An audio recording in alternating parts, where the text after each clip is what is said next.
প্রেমিকার শপিং এর টাকা জোগাড় করতে নিজের অন্ডকোষ বিক্রি করে দেওয়ার কথা ভাবছেন আমার বন্ধু। গত 2 দিন যাবৎ তার প্রেমিকা তাকে শপিং করে দেওয়ার জন্য বারবার প্রেসার দিচ্ছে, কিন্তু বন্ধু চলে আমার টাকায় ধার করে।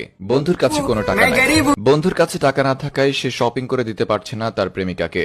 এদিকে বন্ধু আজ সকালে এক ফেসবুক স্ট্যাটাসের মাধ্যমে জানতে পারে ছেলেদের একটি অন্ডকোষের দাম নাকি 70 লাখ টাকা। আর এই স্ট্যাটাস দেখে বন্ধুর ইচ্ছে জাগলো সে তার অন্ডকোষ বিক্রি করে দিবেন 70 লাখ টাকা। এই 70 লাখ টাকার মধ্যে সে তার গার্লফ্রেন্ডকে শপিং করে দিবেন এবং নিজে শপিং করবেন, আর বাকি টাকা তিনি তাদের ভবিষ্যৎ প্রজন্মের জন্য রেখে দিবেন। কিন্তু আমি বন্ধুকে বলেছি, এখন যদি অন্ডকোষ বিক্রি করে 70 লাখ টাকা ইনকাম করো তাহলে ভবিষ্যৎ প্রজন্মের জন্য টাকা রেখেও লাভ হবে না, কারণ তোমার ভবিষ্যৎ প্রজন্মই আসবে না।